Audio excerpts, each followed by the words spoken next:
So I'm a huge believer in the extension of life beyond Earth. So making life multiplanetary, I think, is one of the most important things we could do. So then why is that important? Well, how do you say that anything is important? How do you judge importance? Well, if you look at things on an historical time scale, and the further you zoom out, the more the important stuff stays behind and the unimportant stuff, you can't see it anymore. And if you look at the span of life's evolution on Earth, the multi-billion-year history of Earth itself, of life on Earth itself, you can really point to about half a dozen major steps on the evolution of life. There's obviously single-celled life, multicellular life, differentiation to plants and animals, life moving from the oceans to land, mammals, consciousness.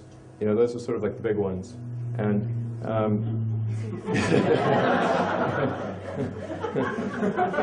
that's why we're here talking. On that scale also would fit, I think, the extension of life to multiple planets, so life becoming multiplanetary. It would be at least as important, if not more important, than life going from the oceans to land. At least oceans to land, you could jump back in the ocean if you got uncomfortable. But going to another planet, you've got to go over billions of miles of hostile space and then land and try to create an ecology on a planet that is nothing like the planet that we live on today. Although my current planet may become more like that planet if we're not careful. But so if you have something which arguably could fit on the important scale of the evolution of life itself, then it's reasonable to say it's important and should get some of our resources.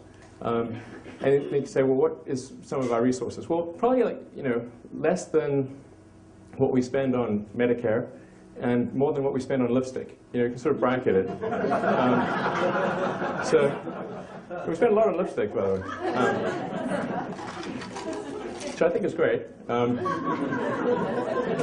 But if you said, well, maybe we should spend 0.25% of our economic product on the extension of life to another planet, making life multiplanetary, I think that would be like a reasonable number. And that's several tens of billions. So and I think it could be done for that. But a critical element is having that reusable orbital craft. So that's the fundamental breakthrough that's necessary for us to be able to afford to do it at a price that is going to be palatable to the general public.